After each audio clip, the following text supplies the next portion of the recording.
জুলাই আগস্টে সংঘটিত মানবতাবিরোধী অপরাধের মামলায় ক্ষমতাচ্যুত প্রধানমন্ত্রী শেখ হাসিনা, সাবেক স্বরাষ্ট্রমন্ত্রী আসাদুজ্জামান খান কামাল এবং সাবেক আইজিপি আবদুল্লাহ আল মামুনের রায় ঘোষণার তারিখ আগামী ১৭ নভেম্বর নির্ধারণ করেছে আন্তর্জাতিক অপরাধ ট্রাইব্যুনাল।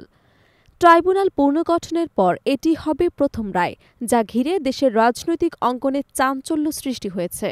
২০২৪ সালের ৫ আগস্ট ক্ষমতাচ্যুতির পর থেকে কার্যক্রম নিষিদ্ধ আওয়ামী লীগ ও তার সহযোগী সংগঠনগুলোর পক্ষ থেকে বিভিন্ন স্থানে ঝটিকা মিছিলের চেষ্টা দেখা যায়। তবে শেখ হাসিনার রায় ঘিরে এবার প্রথমবারের মতো লকডাউন ঘোষণা করা হয়। লকডাউনের পর রাজধানীতে শুরু হয় ধারাবাহিক সহিংসতা, ককটেল বিস্ফোরণ এবং অগ্নিসংযোগের ঘটনা। শুধু ১০ থেকে ১৫ নভেম্বর পর্যন্ত ঢাকায় অন্তত ১৪টি যানবাহনে অগ্নিসংযোগের ঘটনা ঘটেছে। শহরের বিভিন্ন এলাকায় ককটেল বিস্ফোরণও লক্ষ্য করা গেছে।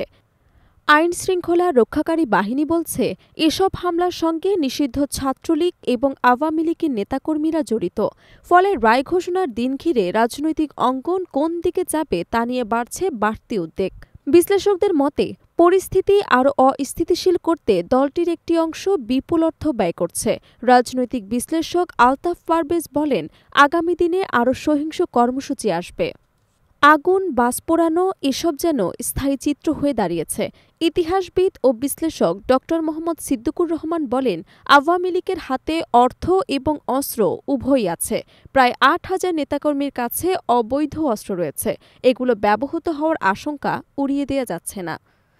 তিনি আরও বলেন, রাজপথে পিটিয়ে মানুষ হত্যার ঘটনাও আমরা দেখেছি। সাম্প্রতিক অতৎপরতা জাতিকে গভীর সংকটে ফেলছে। এই পরিস্থিতি মোকাবিলায় আইনশৃঙ্খলা বাহিনীর কঠোর ভূমিকা প্রয়োজন। বিশ্লেষকরা মনে করেন, ১৯৯৬ ও ২০০৬ সালেও আওয়ামী লীগ এ ধরনের সহিংস কর্মসূচি নিয়েছিল। বর্তমান পরিস্থিতিতে সেই ধারা আবারও পুনরাবৃত্তি হতে পারে। ট্রাইব্যুনালের অন্যান্য মামলার রায়ও শিগগিরই ঘোষণার অপেক্ষায় আছে, যা রাজনৈতিক উত্তেজনা আরও বাড়াতে পারে। পাশাপাশি ত্রয়োদশ জাতীয় সংসদ নির্বাচন ঘিরেও শুরু হয়েছে প্রস্তুতি, যা উত্তেজনাকে আরও তীব্র করছে। আলতাফ পারভেজ বলেন, আগামীতে আওয়ামী লীগ কর্মসূচি দেবে, অন্য দলগুলো বাধা দেবে। ফলে নির্বাচনকে কেন্দ্র করে নতুন করে সহিংসতার ঝুঁকি তৈরি হচ্ছে। গণ অভ্যুত্থানের পর আওয়ামী লীগের রাজনৈতিক কার্যক্রম নিষিদ্ধ করা হয় এবং দলটির নিবন্ধন স্থগিত থাকে। একই সঙ্গে নিষেধাজ্ঞার আওতায় পড়ে তাদের ছাত্র সংগঠন ছাত্রলীগও। বর্তমান পরিস্থিতিতে রায় ঘোষণার দিনকে সামনে রেখে সারা দেশে বাড়তি সতর্কতা জারি করা হয়েছে।